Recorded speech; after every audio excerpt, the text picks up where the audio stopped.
Hello friends, I'm Mohsen.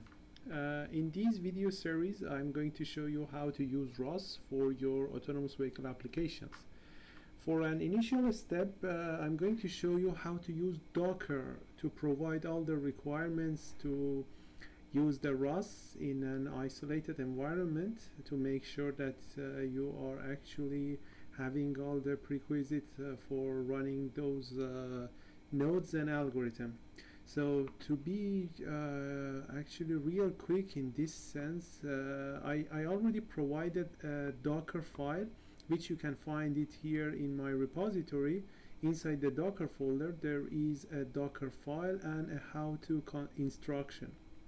So these Docker files should be basically downloaded and placed in one of your directories by your choice, and then you need to run a specific basically command to build that Docker file.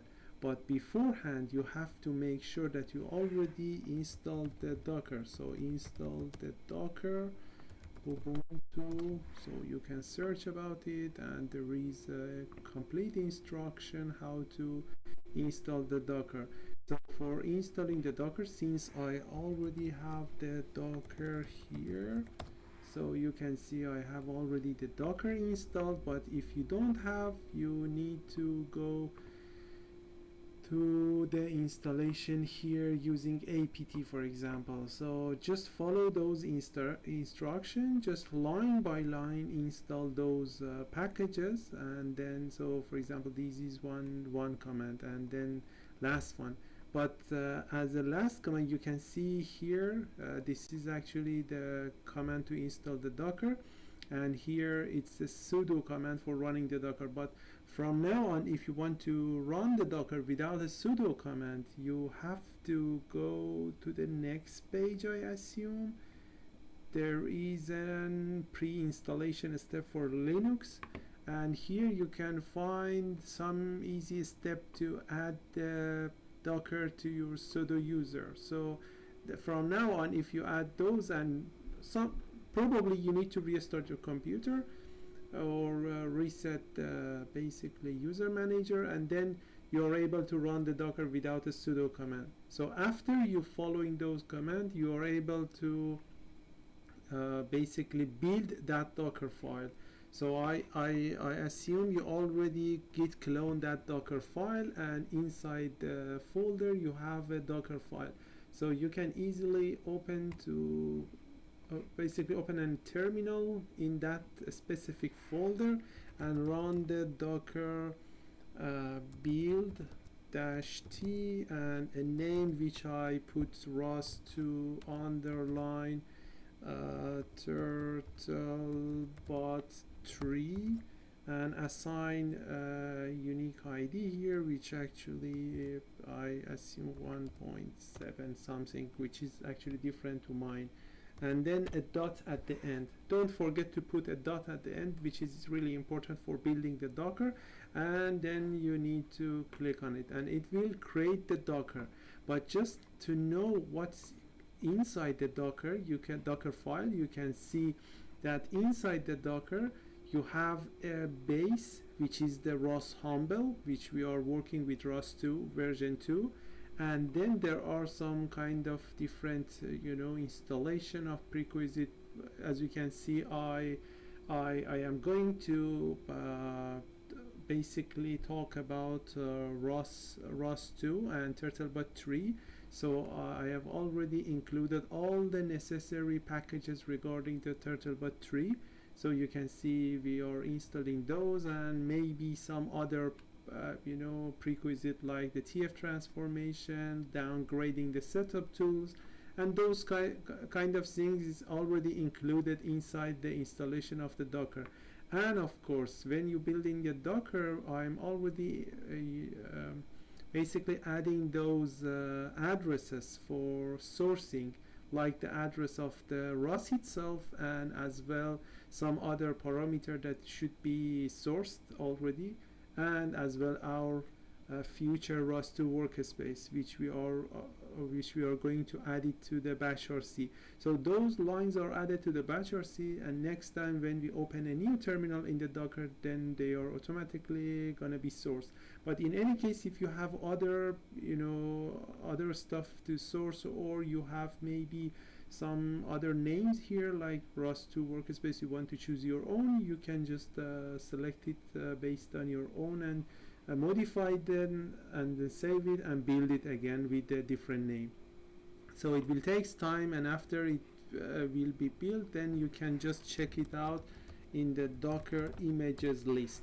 So inside the Docker images, you can see I've already basically built some sort of different version of the same Docker with some modification, and through that list each of those has their own image ID, and then you can as well remove them by the Docker RMI. I don't go through the Docker command here, but in any case, if you need to know more feature of the Docker, you can search about it, how to manage your containers, how to basically pull the Docker after changes, and then what is really important at this stage, let's actually wait till this finish. You need to know how to run a Docker. Since I have already the Docker images, so I don't need to wait for that. So let's go for that. I have created a how to file here, so you can click on the how to file, and inside the how to file you can see I already put how to build the Docker, how to run the Docker. There is a really useful command here. I suggest to just use that command. So let's clear this and put that command. So you can see we are running a Docker run, and then